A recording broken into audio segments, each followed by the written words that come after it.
Hallo, lief Ruth Funke. Nett, dass er mich eingeladen hat.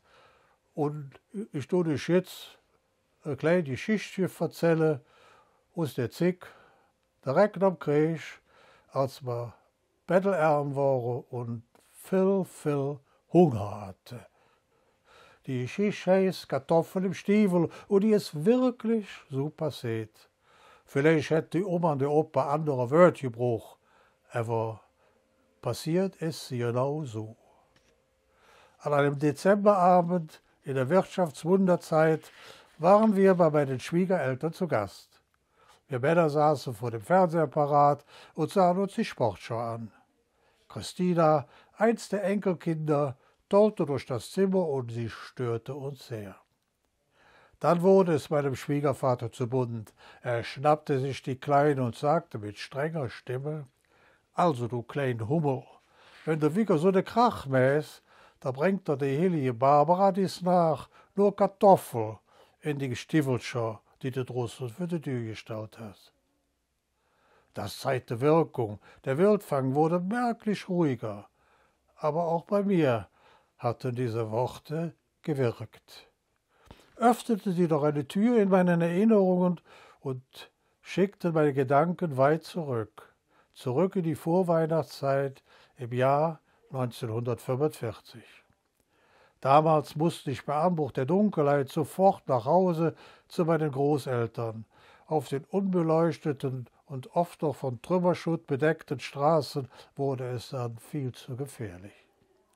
Das waren lange Abende, aber sie wurden niemals langweilig. Meine Großmutter bereitete das meist sehr dürftige Abendbrot und danach saßen wir in der Küche und spielten Karten oder Gesellschaftsspiele oder Großvater erzählte Geschichten. Diese Abende waren sehr schön und haben sich tief in mein Gedächtnis eingeprägt.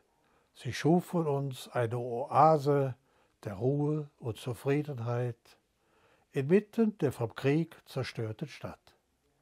So wie die Menschen heute um den Fernsehapparat, so saßen wir damals um den bullernden Ofen herum. Die Ofentür war geöffnet und der Schein des knisternden Holzfeuers war oft unsere einzige Lichtquelle, die flackernd an Wänden und Decken der Schattenspiel trieb und unsere Gesichter mit warmem Leuchten erfüllte. Es gab noch kein elektrisches Licht, Kerzen und Petroleum waren schwer zu beschaffen und mussten gespart werden. Großvater, der ab und zu einen Scheit von den in den Trümmern gesammelten Hölzern nachlegte, erzählte Geschichten. Es waren Geschichten aus der guten alten Zeit, als sich die Kölner noch satt essen konnten. Dabei faszinierte mich die Geschichte von dem Abend, an dem er nach Hause gekommen war und einen ganzen Kranz Fleischwurst mitgebracht hatte, am meisten. Einen ganzen Kranz Wurst, der nach seiner mit den Händen durch die Luft geführten Darstellung groß wie ein Karrenrad gewesen sein musste, bedeutete für mich und meinen ewig knurrenden Magen Paradies und Schlaraffenland zugleich. Großvater, dem meine ganze Liebe gehört und der mir meinen, noch in Kriegsgefangenschaft weilenden Vater ersetzen musste, schaffte es stets, meine Fantasie auf wunderbare Weise anzuregen. Und dabei rauchte er seine geliebte Pfeife, der sich mit Holzspänen aus dem Ofen anzündete. Er stopfte sie mit gutem, wohlriechenden Tabak. Den hatte er von einer Nachbarin erhalten, die hatte keine Verwendung mehr dafür, als man ihr die schreckliche Nachricht brachte, dass ihr Sohn in Russland gefallen war. Dieser Tabak war in einem schönen alten Steingutgefäß wohl verwahrt und würde bei guter Einteilung seinen Rauchgenuss bis weit nach Weihnachten befriedigen. Es wurde Zeit für mich, schlafen zu gehen. Meine Großmutter, eine stille, liebevolle Frau, brachte mich zu Bett. Ehe ich einschlief, hörte ich die beiden noch miteinander reden. Nee, Schenk, wieso dat nur, Wiegerjan? Morgen ist Nikolausavond und ich han außer der Fäustlinge, die ich gestrickt han, nix für das Kind. Kein Plätzchen, kein Print, auch nicht ein Apfel oder ein paar Nüsse. Ach, lass es jod sein, Gretchen, antwortete der Großvater. Wenn du läufst, es geht nicht mehr, dann könnt ganz bestimmt irgendwo ein Lichtlein her. Ach du, mit dieser ewigen Sprüch, die helfen uns jetzt auch nicht wieder. Du glaubst wohl doch an ein Wunder, antwortete ihm Oma traurig. Ich aber glaubte fest daran, etwas vom Nikolaus zu bekommen, denn Großvaters Stimme hatte so zuversichtlich geklungen. In meiner Verehrung traute ich ihm sogar ein Wunder zu. Ja, und dann war er da, der Nikolausabend, und wieder saßen wir drei in der Küche und wärmten uns am knisternden Ofen und schauten dem Spiel der Flamme zu. Großvater, der uns am Nachmittag in Aufregung versetzt hatte, weil er, ganz gegen seine Gewohnheit, ein paar Stunden später als erwartet nach Hause kam, ging mehrmals vor die Tür, um nachzusehen, ob denn der Nikolaus nicht doch noch käme. Das machte mich immer aufgeregter, und Großmutter schüttelte ein über das andere Mal ihren Kopf und sagte, nun mach mir doch dat Kind nicht so nervös, wer soll dann da hück noch kommen? Wieder ging sie nach draußen, blieb einige Minuten weg, und dann setzte er sich mit unbewegtem Gesicht wieder zu uns.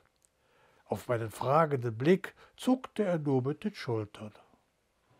Mit lautem Knallen sprengte die Hitze im Ofen ein Stück Holz, welches wohl noch feucht war. Das hatte zur Folge, dass ein Funkenregen aus der offenen Ofentür in die Küche stob. Opa hob triumphierend die Hand und sagte, dat war der Nikolaus. Flück, Heinzchen, lass uns jetzt nachlurieren. Vorsichtig, mich hinter seinem Rücken versteckend, ging ich mit ihm in das Treppenhaus. Und wirklich, der heilige Mann hatte seinen Weg zu uns doch noch gefunden.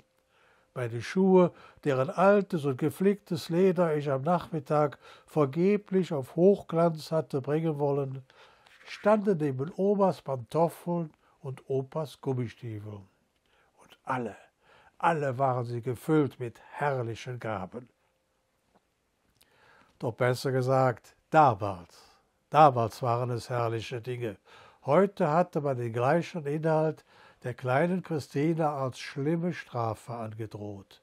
Denn Omas Pantoffeln und Opas Stiefel waren randvoll mit Kartoffeln. In meinen Schuhen lagen außer den von der Oma gestrickten Fäustlingen ein Streifen durchwachsener Speck, 2 Äpfel und einige Walnüsse. Oma schloss ihren Jean gerührt in die Arme und sagte, han ich et mir doch gedacht, dat du dir doch jet infallen löst. Wie hast du dat nur wieder op de Reihe gebracht? Und später saßen wir am Tisch und schnippten Pellkartoffeln in Specksoße.